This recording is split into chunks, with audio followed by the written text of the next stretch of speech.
Hello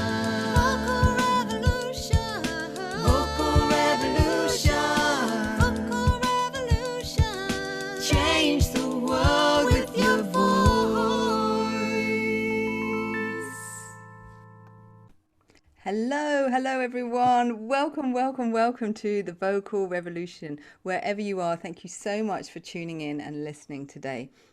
I'm Katie Rose, and on the Vocal Revolution, we talk about how voice, music, sound can help change our worlds personally and collectively.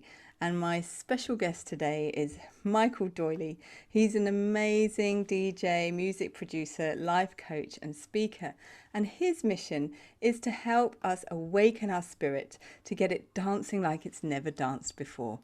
And he has been traveling the world as a global DJ, playing for a star-studded list of celebrities, including Kylie, Will.i.am, MTV, London Phil, and he has, on his travelled, discovered that there are these states of hibernation and restriction we can get into as people, and that the tools of music and meditation can help us awaken from those and to really live life more fully. And he generously shares his wisdom in his wonderful book, How to Meditate, Secrets to Lasting Inner Peace, which has just been re-released.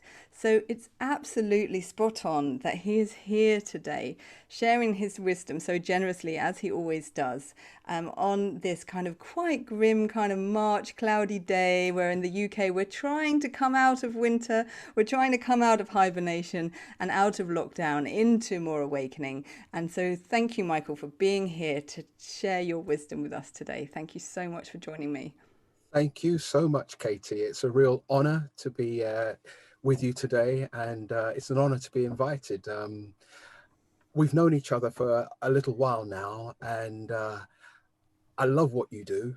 I've always been a great fan of yours anyway, so it's great to be with you today. And I'm just excited about the next moment, the next hour, or whatever that we've got together.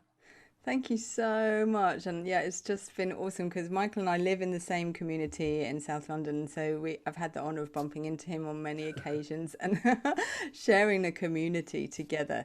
And I just would love you to tell us a little bit more about your story, Michael. How did you become a DJ, and how did you get into discovering meditation and music, and how profound this could be? Wow. Well, I've been DJing practically all my life. I love the idea of seeing people happy. And I found that if you play the right music, that's about the best thing you could do for people. And it's something that crosses international barriers. You don't even have to speak the language. When I think I was about 14 when I first started DJing. And one day, actually, I was about 16, 17, when I went into a club that I was really too young to get into. And the manager said to me, Michael, you've been coming here for a little while. And I thought he was going to ask me to leave. He said, we've had an argument with the DJ and he's left. Would you be able to fill in just for this evening? And I said, yeah, I can. The music was already there. And so as long as I didn't speak because my voice was still too squeaky, I did the evening and I carried on DJing at that particular place. Wow, that was for about at least 2 years after that. And no one knew that I was actually too young to be in the club. And that's how my DJ career started. But I've loved playing music to people since I was about 14 years old. Wow. So yes, that's how it started. And I've traveled a lot. I love the idea of travel. And my cousin saw an advert in a newspaper and said that I should apply for it. It was DJs to work abroad. And I thought I'd go away for 6 months or so, but I applied and I got the job and I worked in Egypt. It was supposed to be 6 months. It turned out to be 3 years. I came back, carried on working in the UK, and literally I've worked all over. I've worked in Sweden, USA, Bahrain, Arabian Gulf, and I've done gigs on a regular basis all over Europe, in Switzerland, Germany, every year almost, Austria every year almost. So it's taken me all over the world, and I'm very, very grateful for music. Music has given me everything. Wow, fantastic. And I'm sure you've given so much through your music and really help people feel uplifted and happy, as you said, you know, that being your mission. And how does that relate to meditation? And, you know, what do you see the relationship between music and meditation being? It's a good question. In a way, there is a type of rhythm that runs through us all. I've often said that the first language, or rather the first beat that I ever heard, was the rhythm of language. And if you go to it's if you listen to an Italian person, or if you listen to an Indian person, or if you listen to French, Spanish, Brazilian, you can hear that in the voice, in the rhythm of their language. It's almost the same as the rhythm of their music.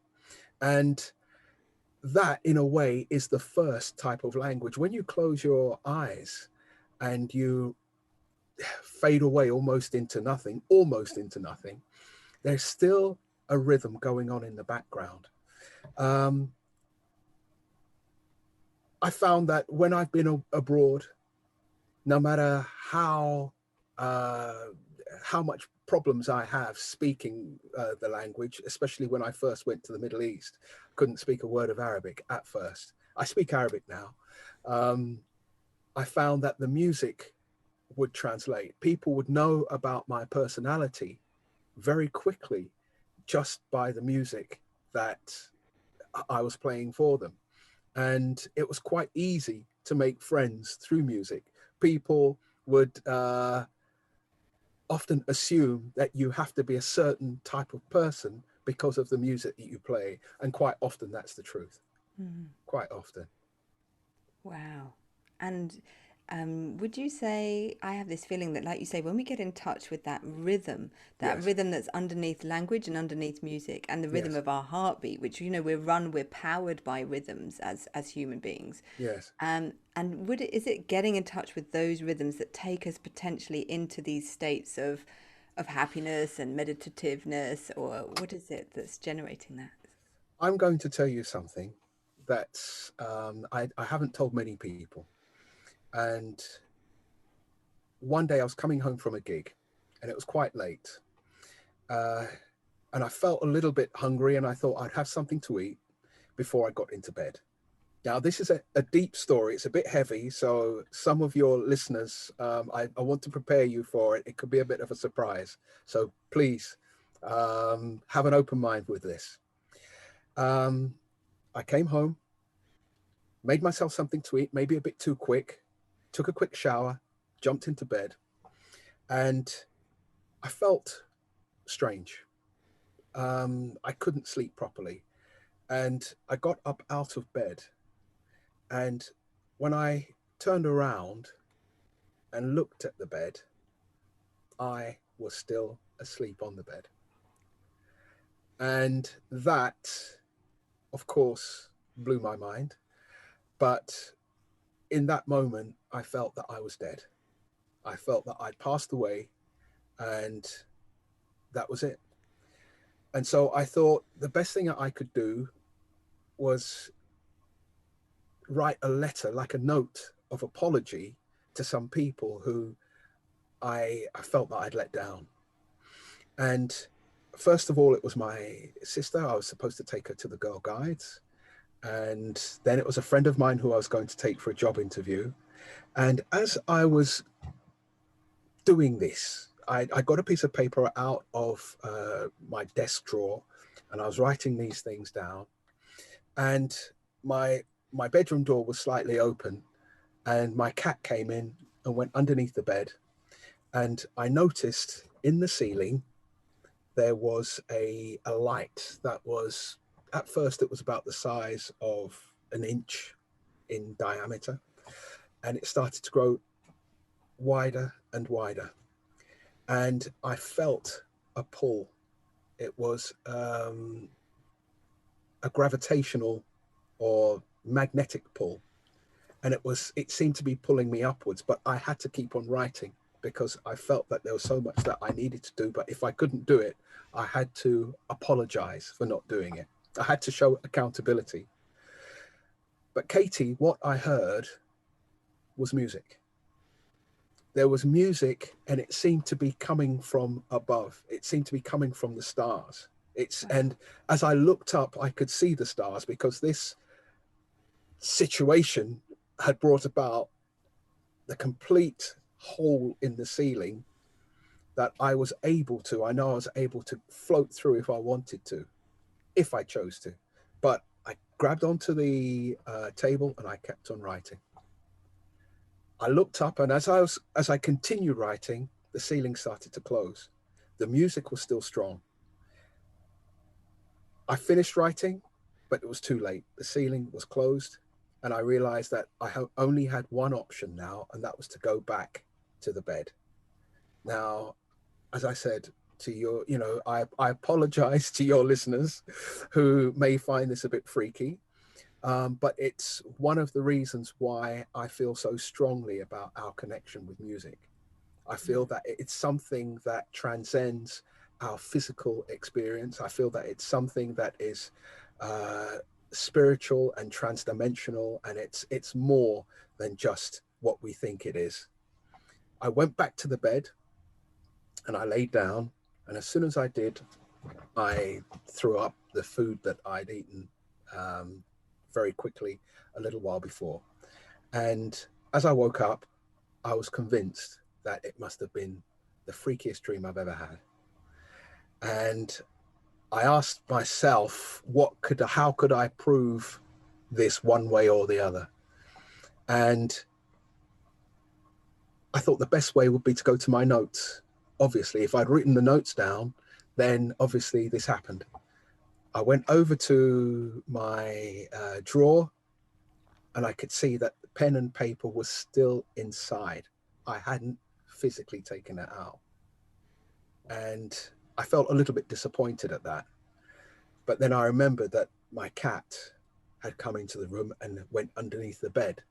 And if it was still under there, then anything's possible. And so I lifted up the sheets and looked underneath the bed, and my cat was there. So you can make of that, you and your listeners can make of that whatever you like. That happened to me, and that was one of the first things that made me realize that music is so profound. It's a necessary thing for us to have in our lives, almost as potent and almost as important as the air itself. So Wow. that's my that is my story about how music is important to me from my core. Um, of course, I've explained how it's important to me. It's helped me to travel and everything, but music is almost everything. Almost. Wow. Mm. Wow. Wow. Fantastic. And thank you for trusting us and sharing that amazing personal story. And I am sure there are many people out there who have had similarly very powerful and also very unique experiences. We all relate to music in our own personal way because we've all got our own personal voice, our own personal rhythms.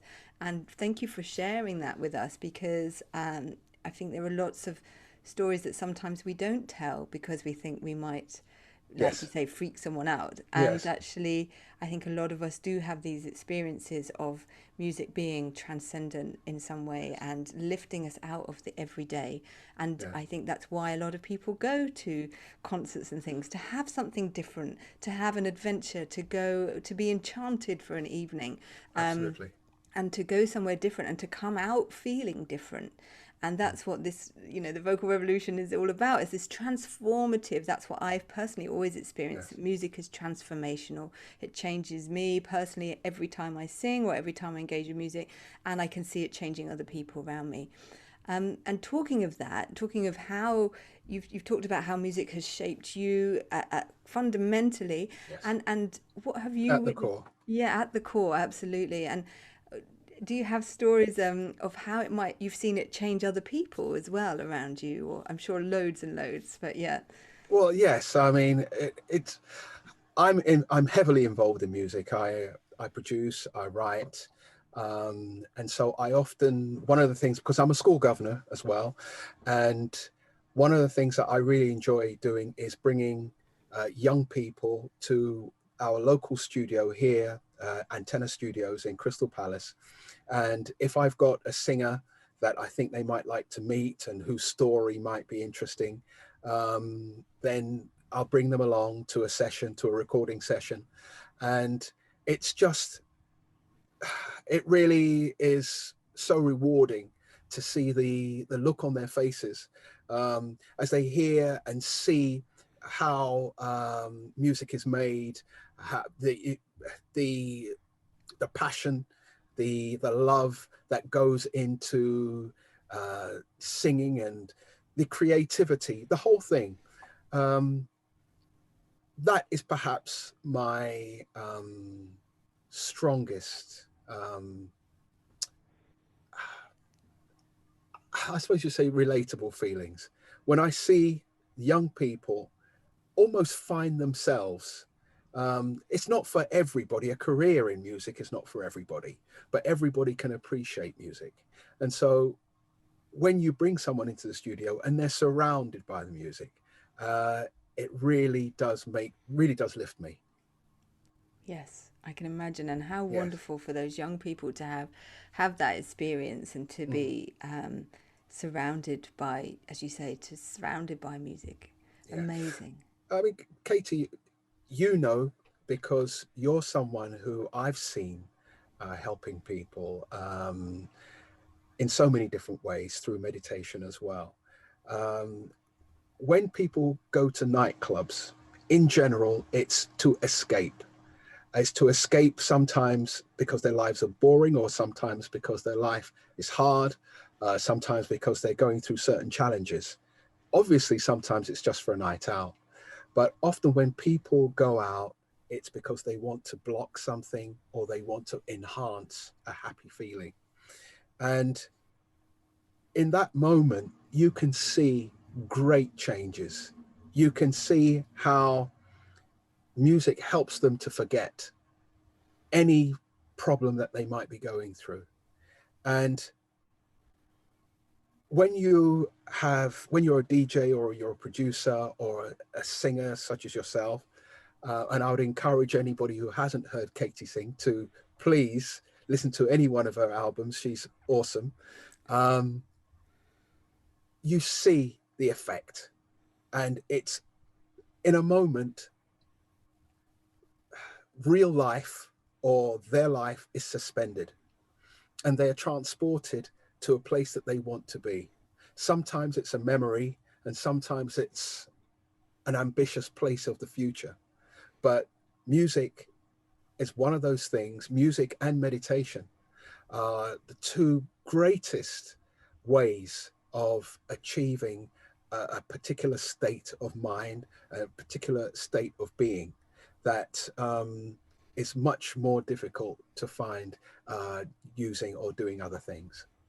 Absolutely, I completely second that because that's definitely my own lived experience, Yes. and I see that happening with people around me that come and sing in choirs and groups, and yeah, absolutely, completely, 100%. And you know that state that you describe that people Yes. go into, and you've written this your wonderful book, The Secrets to Inner Peace. I think peace being one of the things that we are searching for, you know, Yes. one of other important qualities like love and justice sometimes, or truth. But there are things that we all search for as human beings, aren't there, and that are Yes. deeply important and core at the core of us. So in your book you talk about how meditation can unlock these secrets of inner peace. Do you want to say a bit more about that? Well, love and happiness and excitement, all these wonderful emotions are things that I believe are easier to get to if you start off with peace as your base. If you're upset, or if you're anxious, if you're worried, or if you're in any state of fear whatsoever, then you do not have peace. Uh, and it's very difficult for you to attract love, for you to attract happiness, for you to even attract wealth, if you haven't found a bed of peace to lay upon. So meditation is a fantastic way of getting to peace first, and then going on and achieving your happiness and your other desired emotions. Um, if Of course, there are other ways, and there are many different styles of meditation.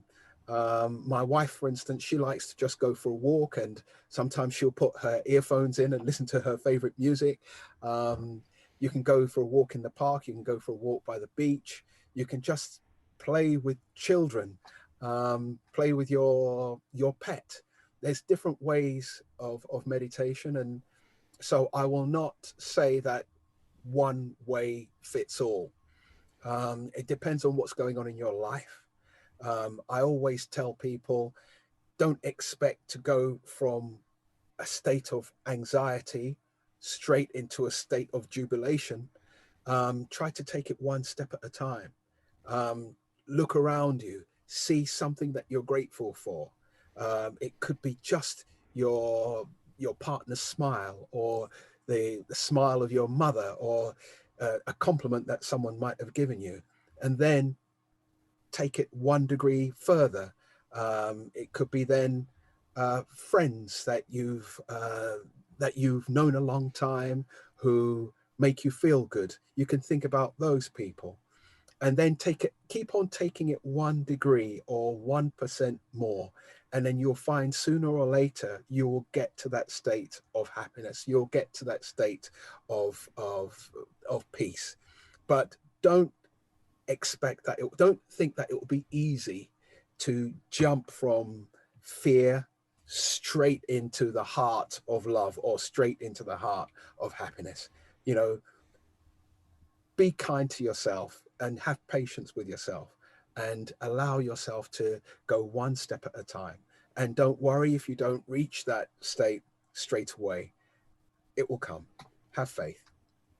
Wonderful, great wisdom. Thank you so much for sharing that with us and that encouragement. And, a lot of, I think, meditation, what I'm hearing of you from you is about that being able to be present, to really, because one thing that meditation is encourages to be really present, so that we can then receive the goodness that is around us, that there is still, even in challenging times, something that we can be grateful for, something we can celebrate, something we can pay attention to, and that by focusing on it, we then change our state, whether we're focusing on, as you say, on music or going for a walk. And many of us in lockdown have had to really use the power of our walk to bring us into states of peace and relief from the greater pressure of being in lockdown.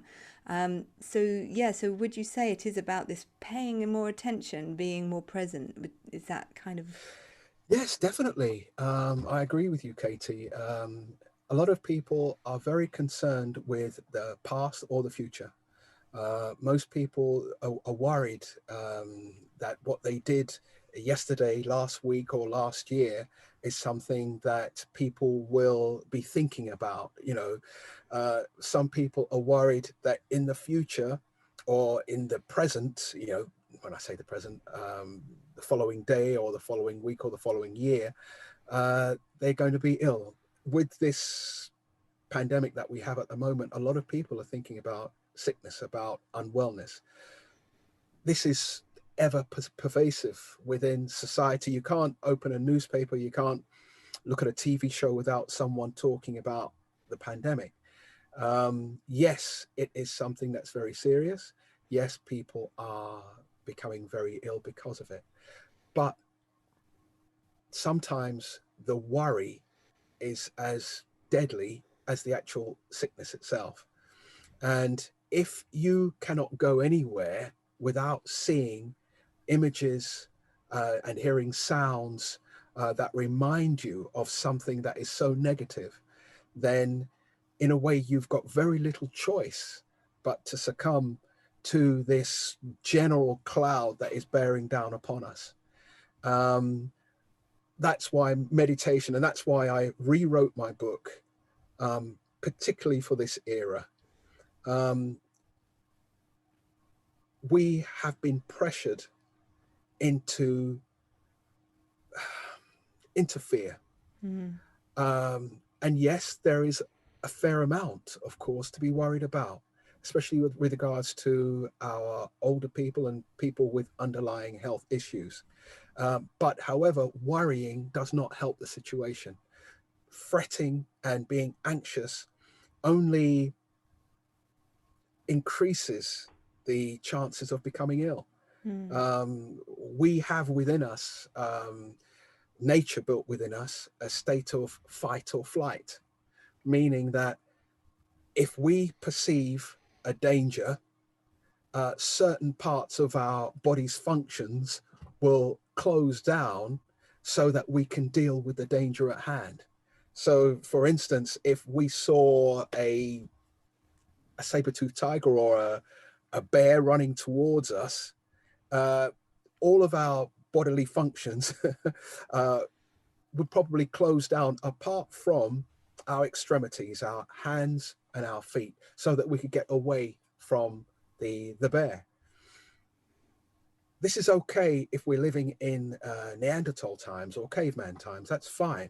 But when we live in our 21st century, and we've got this constant worry, which acts in a way to close down many of our normal functions. For instance, if we've got the flu, or if we've got a difficult health issue, then our extremities, our arms and legs are being put into motion.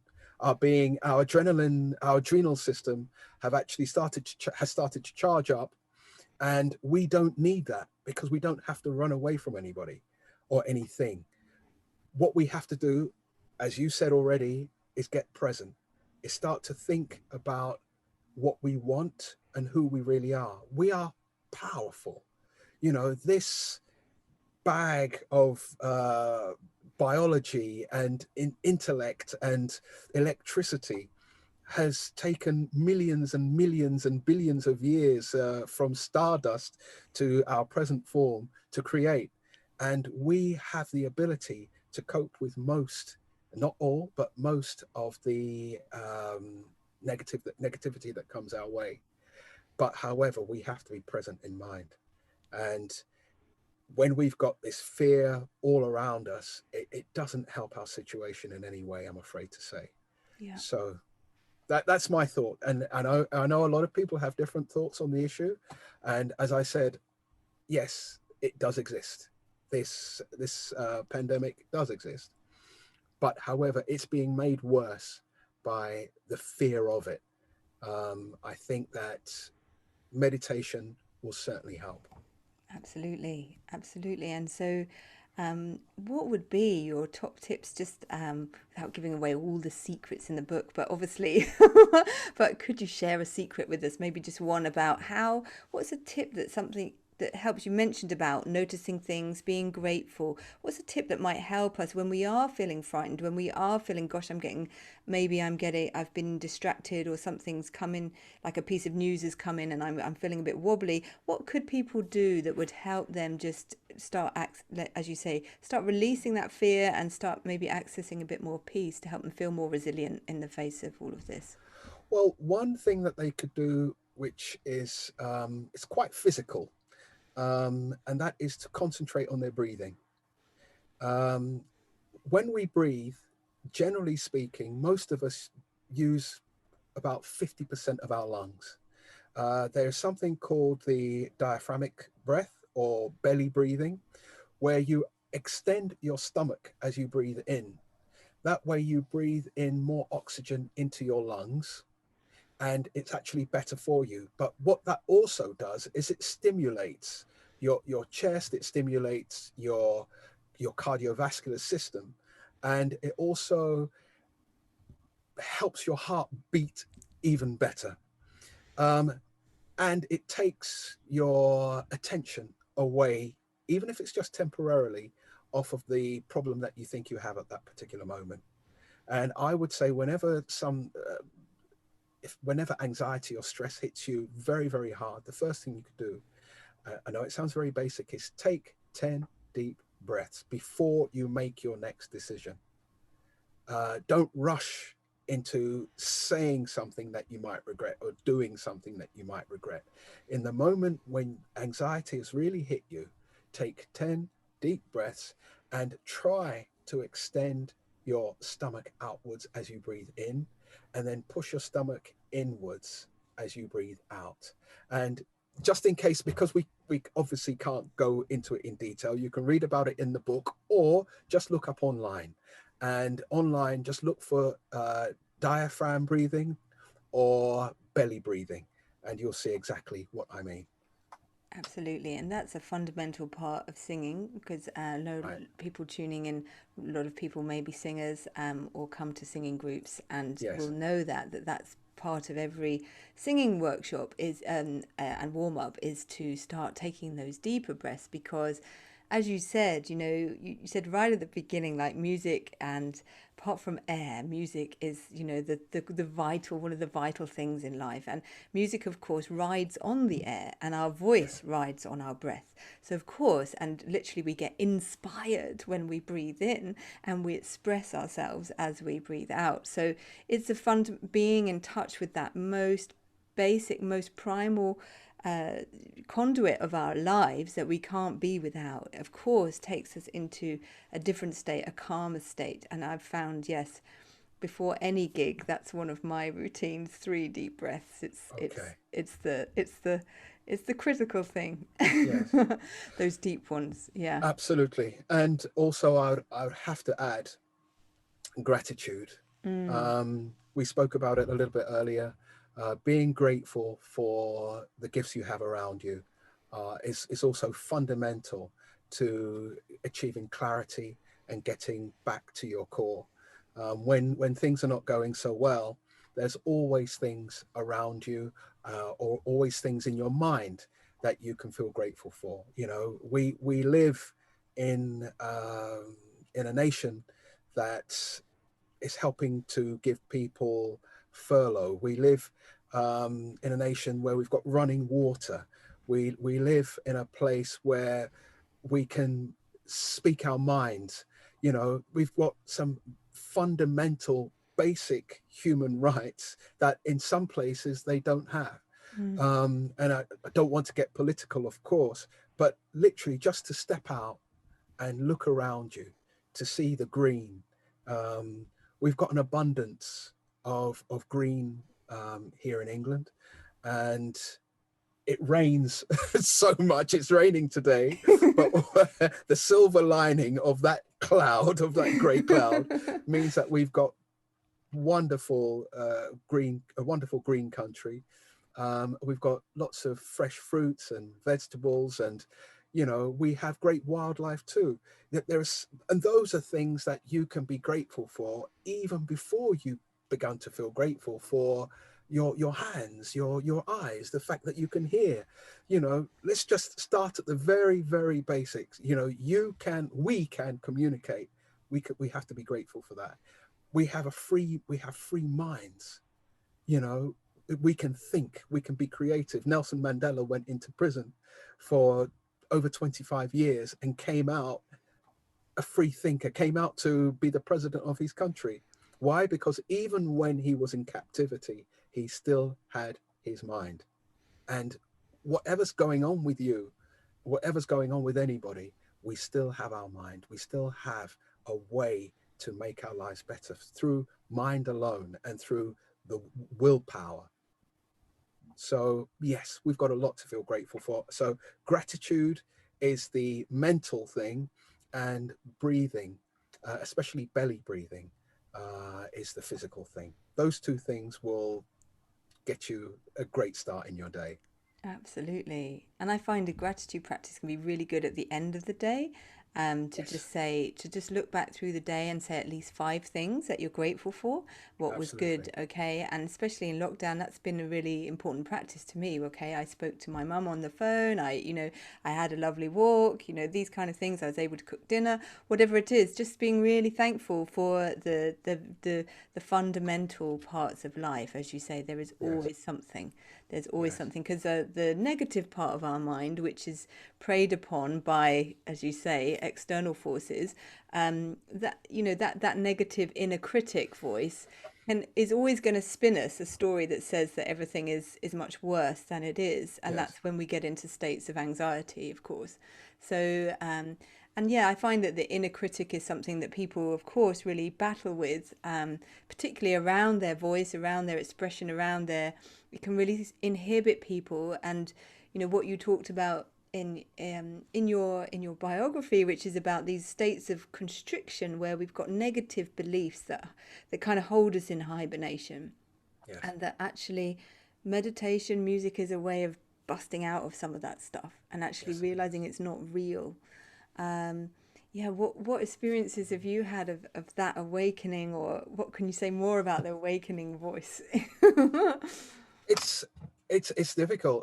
Actually, uh, I'll tell you a very physical story, but in a way it applies to what you're asking, because I, a lot of your listeners may be too young to have heard of a lady by the name of Sophia Loren. And Sophia Loren, she's from the same era of as Marilyn Monroe and Brigitte Bardot, and she's one of those almost goddess type figures from the old age of the silver screen. And when I was just a child, she was the woman. As far as I was concerned, she was the one who was the most beautiful woman on earth. And it just so happened that I was doing a gig, and on stage was Diana Ross and Mariah Carey. And in the audience was Sophia Loren. And I was not as starstruck as I was by seeing Mariah or Diana Ross as I was by seeing this wonderful woman, Sophia Loren. Now, a lot of people have told me that whenever you see your stars, you're likely to be in for a big disappointment.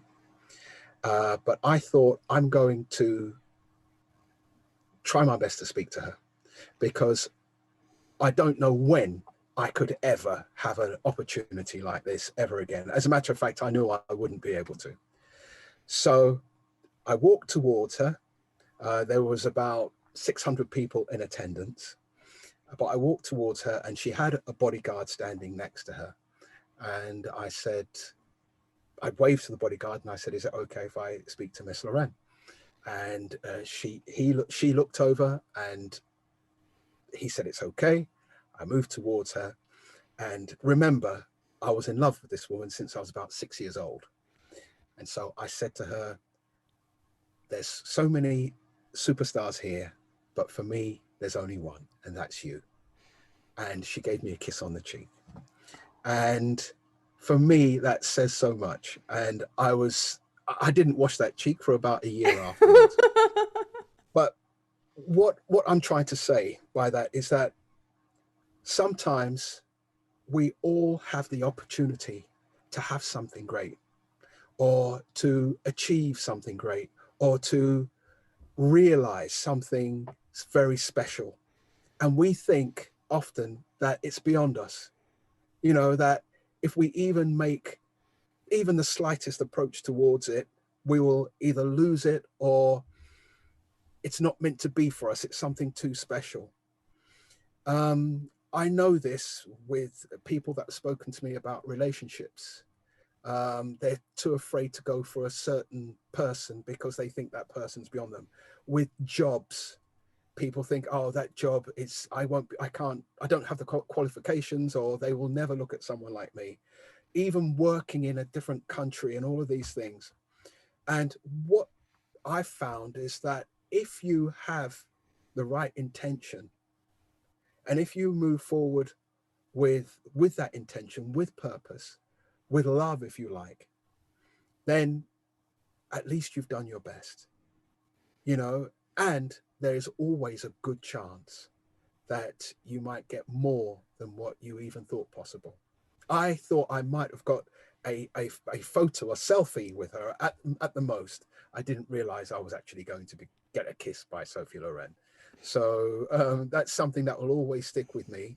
And it's something that I would tell people anybody who's afraid to go for their dreams, go for it. Don't hold back.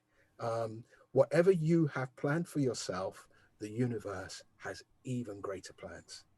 Just be, just move forward with purpose, with love, and anything's possible. Absolutely anything is possible. Wow. Wow, that is so encouraging. I feel encouraged. And it's because, there are always things, there are always dreams. We all have dreams, don't we, as people? Yes. And there's a lot of social voices and the inner critic, which is just the internalized social voice, I would say, um, that tells us, no, you can't, that's too big, that's too Right. arrogant, that's too selfish, whatever, blah blah blah blah blah, off Yes. it goes. And so actually that encouragement, and this is why I can see you're such an amazing life coach, that in and a facilitator of people, because you're always encouraging people to go for it, to go Thank you. past themselves, whether it's through music, through meditation, through speaking. You're encouraging us, you're egging us on, and we all need that. We all need that. We do. We do. Since we were kids, we were given limits. Whether it's because you're a female or whether it's because you come from a certain race of people, whether it's because you live in a certain country or because you don't have a certain language. When I went to Egypt, of course I couldn't speak Arabic when I arrived, but after being there for a few years, I could speak Arabic. And I work with Austrian and German and Swiss companies, and I've learned to speak German. These things I've learned after school. You know, we have to be really open-minded about the power of our minds. You know, our brains are made up of more electrical brain cells than there are leaves in the Amazon rainforest. You know, they are there for a reason. We are cleverer than we think. We are more creative than we think. And if we find ourselves in a situation where there's a chance that we can get our most loved, beloved desires, then we have to go for it. You know, embarrassment is not enough to hold you back. You know, even failure is not enough to hold you back. There's a chance you can achieve your heartfelt desires. Go for it and then be embarrassed later if that's the case. But I say go for it because there's a good chance you'll get it. A very good chance. Wonderful. Thank you for that encouragement. I think we can all use that and feel very heartened by it. Certainly I do. And I always feel that you give that glow to people. You glow yourself, Michael, and you always I always come away from speaking to you feeling like, wow, just the world is alive again, and it's glowing and magical, and we need people in our lives that give us that sense of permission, and that we can, even with really tough stuff, we can transform. We can find something, as you said, to be grateful. We can find a layer of peace that helps us deal with the tough stuff as well, isn't it? Definitely.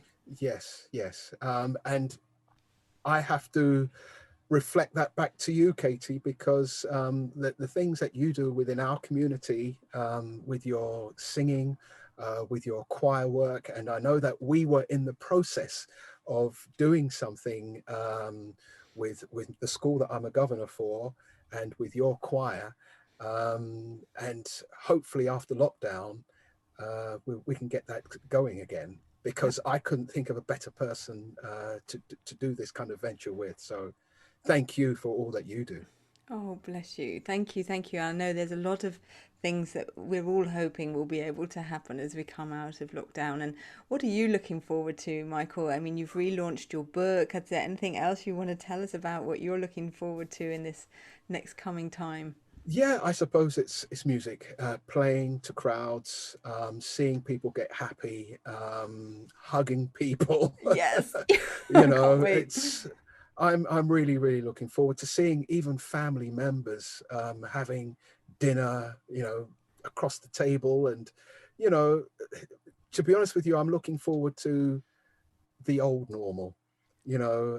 Coming back a little bit. I know that it won't happen straight away, and I know that there will be people that will be living in fear for quite a while. And I know that a lot of older people, in particular, people with diabetes, etc., should be careful about how they get back into life after the pandemic.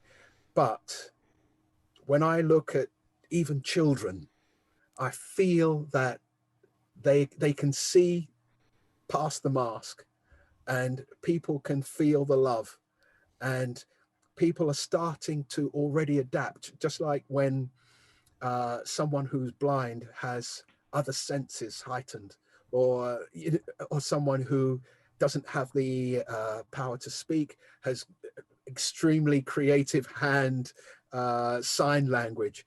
um, I feel that what's happening during this pandemic is that we're seeing people rediscover and discover new skills, things that they didn't realize that they had. They're discovering the abilities that they never even considered before the pandemic. And this is a very sad year. This has been a very sad year in general for most people. But also, there has been a silver lining, and that silver lining has been humanity and humanity's rediscovery of itself. And so let's take all the good things that we found during this pandemic and let's move them all over, so that when it's all over, we've got not just the ability to hug and to give each other big kisses on the cheek, but also um, the fact that we know more about how our world works, that we cannot go on polluting as we were before. We've seen the world take a big, deep breath. Our planet has actually, it looks as if it's enjoyed some elements of what's happened over the past year. So we've got a lot to learn still, but I think that we've learned a lot too. What about you, Katie? What are you looking forward to? Oh gosh, yeah, hugging is right up there. Hugging and seeing my family, which as we go into the rule of six, I think I'm going to be able to for first time Yes, in months. So that's amazing. And then, of course, being able to be in person doing the things that I love most, like singing with people. And that singing, there was a very sad phase where singing was being singing was getting bad press as being very dangerous. And, obviously there's been studies now that have refuted some of those things, but it is something, of course, it's airborne, and we have to be mindful if we're dealing with an airborne disease that how we manage singing. yes, Um, so I'm really looking forward to being able to really reclaim that power, because now, of course, what they are also finding is that singing is very, very helpful for people in recovery from COVID, because yes, as I know from my work with people with respiratory issues, that deeper breathing that we talked yes, about and you took us through, that deeper breathing that powers singing is so good for our lung health.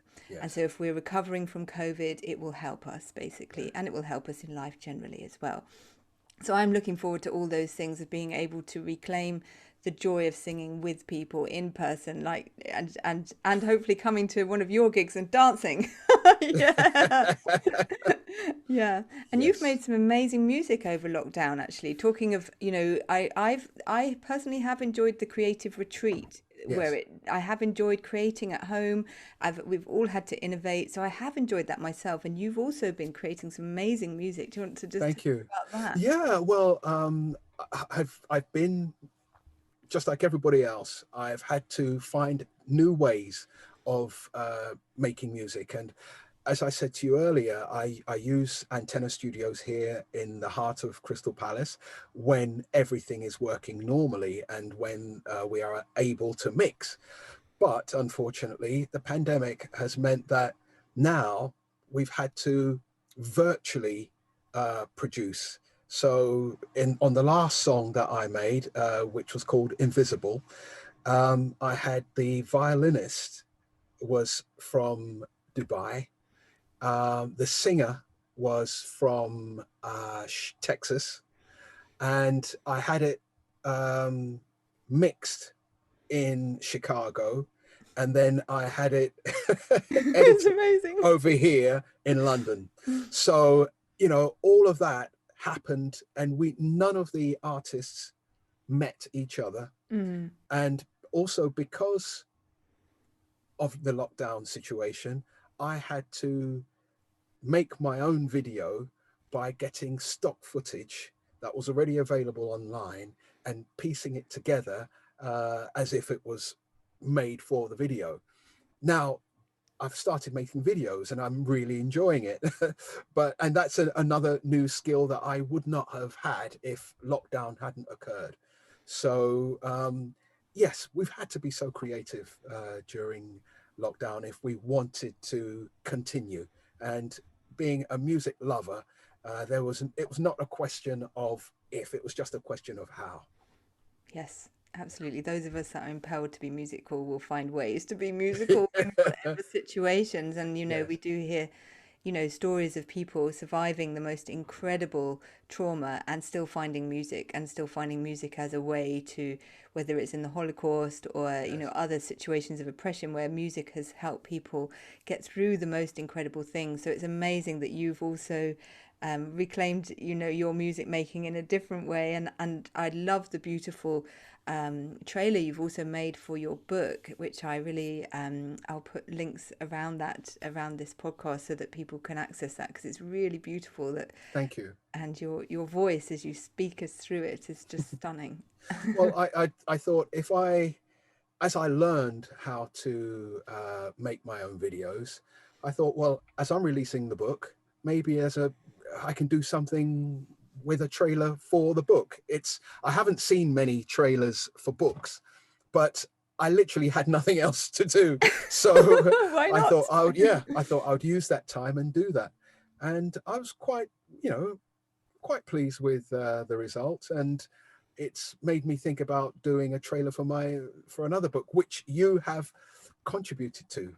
Oh, Yes, the book that I've got coming out after this one is a book from which features quotes from friends, and I've got a few people who are close to me, a few ladies that I admire, and they've all contributed to the book with their quotes that they've had from their past, where their mothers or grandmothers have said something that's just stuck with them. So that will be coming out after my meditation book. oh wow, that's really Yes. exciting. So we really have to watch out for that one. And where can people find you, Michael? Online, or where's your website, or how can people get in touch if they want to follow you and get Well, involved? well, they can check out any of my videos on YouTube. Mm-hmm. I've got two sites on YouTube. One is Michael Doiley, which features my music, just music. Another one is The Best Possible You, www.thebestpossibleyou.com. And that features more of my spiritual coaching stuff. And I also have a website which is under renovation at the moment, but it should still be there. And that is also called The Best Possible You. And I'm available on Facebook and Twitter and everywhere. Instagram Fantastic. also. Instagram. So go and Yes. find Michael on social media. Go and check out his websites and the wonderful videos. Enjoy. I'm sure you'll get that wonderful uplift. You'll get the special Michael Doiley glow from engaging with all of that, and be able to get hold of a copy of the book and watch out for the new one coming later. Woo! Exciting. Well, thank you so much, Michael, for sharing so much wisdom.